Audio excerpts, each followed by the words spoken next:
میں 4 دنوں سے ان کے پاس تھا اور ایک ضروری کام ان سے مشورہ کرنے آیا تھا، لیکن ان کی پریشانیاں دیکھ کر مصروفتیں اور پریشانیاں دیکھ کر نہ موقع ملا اور نہ ہمت ہو سکتی، اور میں نے سوچ لیا کہ بھائی سے بغیر کوئی مشورہ کیے مدد مانگے واپس جاؤں گا، حالانکہ میں اچھی طرح جانتا ہوں کہ صرف وہی ایسا آدمی تھی جو اس سلسلے میں میری مدد کر سکتی تھی، لیکن میں نے فیصلہ کر لیا کہ ان سے ہرگز نہیں کہوں گا۔ آخر بھائی نے خود ہی کہا، تم 4 دنوں سے آئے ہو لیکن کوئی بات تک نہیں کی۔ میں نے کہہ دیا، میں صرف ٹہلنے اور آپ سے ملنے آیا تھا بھابھی۔ پھر وہ بولیں اور تمہاری شادی کا کیا ہوا؟ سنا ہے کہ تم میں اور تمہارے گھر والوں میں شادی کے مسئلے پر سخت اختلاف ہو گیا ہے۔ جی ہاں، شادی کرنے کا مطلب ہے کہ یا تو میں امی کی پسند کے مطابق ایک احمق لڑکی سے شادی کر لوں یا پھر چپ بیٹھا رہوں۔ اور وہ جمیلہ، تم تو جمیلہ سے شادی کرنا چاہتے تھے،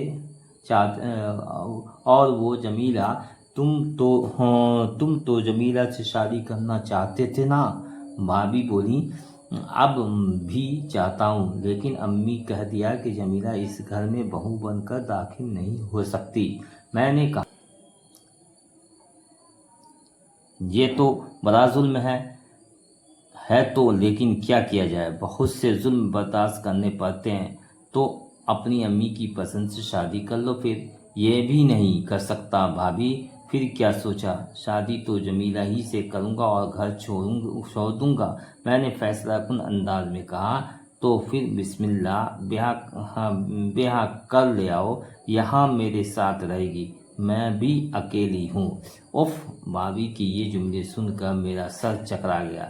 یہ عورت ہے یا عزم و ہمت کا ستون، ہر روز ایک نیا بوجھ لیے بڑھائے جاتے ہیں۔ خود اپنی ضرورتیں اور ذمہ داریاں کیا کم ہیں، مگر ہمت ہے کیا کم ہے، اور صرف ہمت کے سہارے شوہر کی دوری، نظر بندی کا غم ہنس ہنس کر بھلائی جاتی ہے۔ میں نے سوچ سمجھ کر جواب دیا، میں بھی یہی سوچ رہا تھا، لیکن ابھی دیر ہوگی بھابھی، جمیلہ بیمار ہے ابھی۔ جمیلہ بیمار نہیں تھی، بالکل اچھی تھی، لیکن اگر میں یہ نہیں کہتا تو وہ پھر ضد پر آ جاتی۔ حالانکہ حقیقت یہ تھی کہ میں نے فیصلہ کیا تھا کہ بھابھی سے مشورہ کرنے کے بعد ہی جمیلہ سے شادی کر لوں گا اور اسے ان کے پاس رکھ کر کہیں تلاش روزگار میں نکلوں گا۔ بھابھی جمیلہ کی بیماری کی خبر سن کر بہت افسوس کرنے لگی اور بولی، سچ مچ جمیلہ بڑی پیاری لڑکی ہے۔ پھر میں باہر چلا گیا اور سوچا کہ رات کی گاڑی سے چلا جاؤں گا۔ 4 بجے واپس آیا تو دیکھا کہ بھابھی جان بہت اداس بیٹھی ہیں، ان کے ہاتھ میں ایک تار جس کو وہ ہاتھ میں لیے ہوئے بس دیکھتی جا رہی ہیں۔ ان کے چہرے کا گورا رنگ بالکل سنولایا ہوا تھا۔ میں چپ چاپ ان کے پاس جا کر بیٹھ گیا اور پوچھا، تار کیسا ہے بھابھی جان؟ اختر! بھابھی جان نے تار میرے ہاتھ میں دے دیا، میز پر سر رکھ کر پھوٹ پھوٹ کر بچوں کی طرح رونے لگی۔ میں تار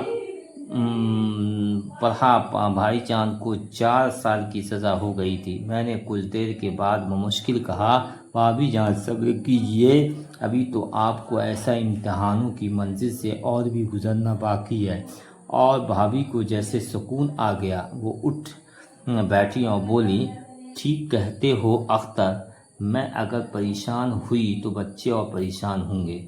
اتنا کہہ کر وہ اٹھی اور منہ ہاتھ دھونے چلی گئی۔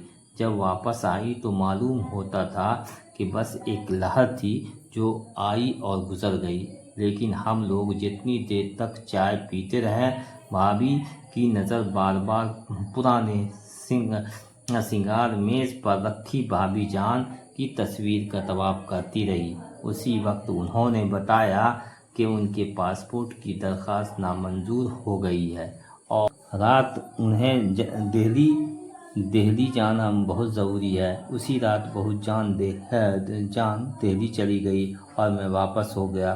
رات کے سناٹے میں ریل گزرتی جا رہی تھی اور مجھے ایسا معلوم ہوتا تھا کہ اندھیرے رات میں بھابھی جان مجھے روشنی دکھا رہی تھی۔ ریل تیزی کے ساتھ گزرتی جا رہی تھی اور میرے دل میں نئے ارادے، نئے حوصلے پیدا ہو رہے تھے، نئی امیدیں اور نئی امنگ جاگ رہی تھی۔ یہ ہے سہیل عظیم آبادی کے افسانہ بھابھی جان۔ امید ہے کہ آپ لوگوں کو اچھا لگا ہوگا۔ اگر اچھا لگا ہو تو لائک اور شیئر کر دیں گے۔ السلام علیکم، خدا حافظ۔